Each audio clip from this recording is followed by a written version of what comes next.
आज जो union budget पेश किया गया माननीय वित्त मंत्री साहिबा के द्वारा, बड़े दुख से कहना पड़ रहा है कि उसमें पंजाब का कोई नामो निशान ही नहीं है। इससे पहले 26 जनवरी की झांकी पंजाब की गायब थी, रिपब्लिक डे से पंजाब गायब था, अब देश के बजट से पंजाब गायब है।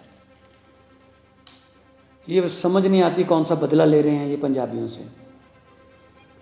हमने, क्योंकि बॉर्डर स्टेट है, हमने 1000 करोड़ रुपए की मांग की थी कि बीएसएफ उनको अपग्रेड करने के लिए, मॉडर्नाइजेशन करने के लिए बॉर्डर की, क्योंकि ड्रोन वगैरह बहुत आते हैं, एंटी ड्रोन सिस्टम लॉन्च करने के लिए, उसका नाम भी नहीं लिया गया। हमने प्री बजट जो डिमांड्स मांगते हैं राज्यों से, हमने उसमें मेंशन किया था कि वंदे भारत श्री अमृतसर साहब से और बठिंडा से जो है दिल्ली के लिए, उसका नाम भी नहीं लिया गया। जब मैं बतौर मेंबर पार्लियामेंट वहाँ लोकसभा में था तो मैंने एक आइडिया दिया था जो कि रेलवे मंत्री साहब ने एक्सेप्ट भी किया था कि रिलीजियस टूरिज़्म के लिए बहुत एक 5 तख्तों को जोड़ने वाली एक ट्रेन चले, जो अभी तो जो श्री अमृतसर से नांदेड़ साहब जाती है उसकी 2-2 महीने की बुकिंग है। अगर आप श्री अकाल तख्त साहब से तख्त श्री केसगढ़ साहब तक, अगला पड़ाव जो है तख्त श्री पटना साहब तक, उससे अगला पड़ाव तख्त श्री हजूर साहब नांदेड़, उससे अगला पड़ाव जो है वो तलवंडी साबो का हो और वापस फिर अकाल तख्त साहब। तो ये ऐसी ट्रेन जिसमें लाखों जो एनआरआईज भी हैं वो भी 5 तख्तों के दर्शन करना चाहते हैं, लेकिन उनको बहुत दिक्कत होती है, कोई नामो निशान नहीं है उसका। और कोई एमएसपी, नई फसल पे कोई एमएसपी नहीं दी गई है। हमने कहा था कि 1500 रुपये पर एकड़ जो पराली जलाने की समस्या है उसमें 1500 रुपये पर एकड़ सेंटर दे दे, बाकी हम दे देंगे, लेकिन उसका भी नाम नहीं लिया गया। किसानों को तो मतलब अपने हाल पे छोड़ दिया गया, किस्मत पे छोड़ दिया गया है। और हम कॉलेज बना रहे हैं, 16 नए मेडिकल कॉलेज बना रहे हैं। इन्होंने कहा है कि जी कि नर्सिंग कॉलेज खोलेंगे, कब से खोलेंगे, कब से वो चल रहे होंगे, कोई उसमें डिटेल नहीं है।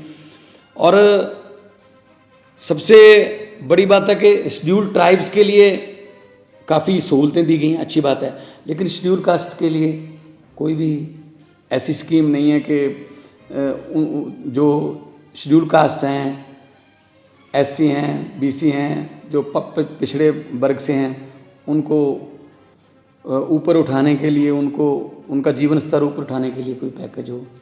तो सिर्फ कागज़ में लिपटा हुआ एक लिखती एक स्क्रिप्ट थी। इससे पहले भी बजट में पेश कहा गया था आने वाले 2023 में, 2024 में हम किसानों की आय दुगनी कर देंगे। कहाँ दुगनी की है आय उनकी? एमएसपी के नाम से तो ये सरकार, मेरे ख्याल में सेंटर सरकार जो है चिढ़ती है। तो किसानों से एक किस्म का बदला लिया गया है, क्योंकि उन्होंने आंदोलन किया था, इतना बड़ा आंदोलन किया था, तो किसानों के बारे में कुछ नहीं बोला गया, कोई एमएसपी नहीं दी गई।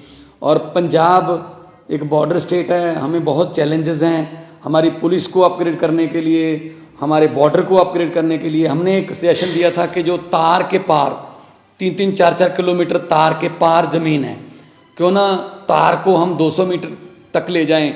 इंटरनेशनल लॉ है कि 150 मीटर तक आप लेके जा सकते हो, लेकिन हम कहते हैं 200 मीटर तक ही ले जाओ, ताकि जो तार के पार जिनकी ज़मीन है वो किसान जो हैं उनको आई कार्ड दिखा के, और बीएसएफ का भी टाइम उनकी फिस्किंग में, तलाशी लेने में जाता है, बीएसएफ खुद जाती है खेती करवाने के लिए, तो कि 200 मीटर तक तार ले जाएं तो बहुत सी ज़मीन जो है वो तार से इधर आ जाएगी, बहुत किसानों को फ़ायदा हो जाएगा।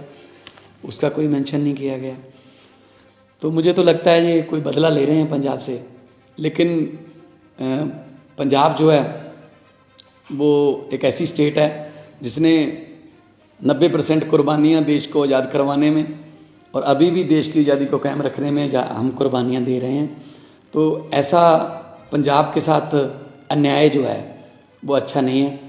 और हम जब डिमांड फॉर ग्रांट्स बजट पे डिबेट चलेगी तो हमारे जो साथी सांसद हैं राज्यसभा में, हम ये बातें माननीय वित्त मंत्री जी को याद कराएंगे कि पंजाब को आप देश का हिस्सा मानो, पंजाब को देश में से मनफी नहीं कर सकते, क्योंकि पंजाबी हैं जो पूरे देश को खाना भी खिलाते हैं, पंजाबी हैं जिन्होंने हरा इनकलाब ला के देश को अनाज के मामले में जो आत्मनिर्भर बनाया था। तो अब उनको ऐसे छोड़ना, लावार छोड़ना अच्छी बात नहीं।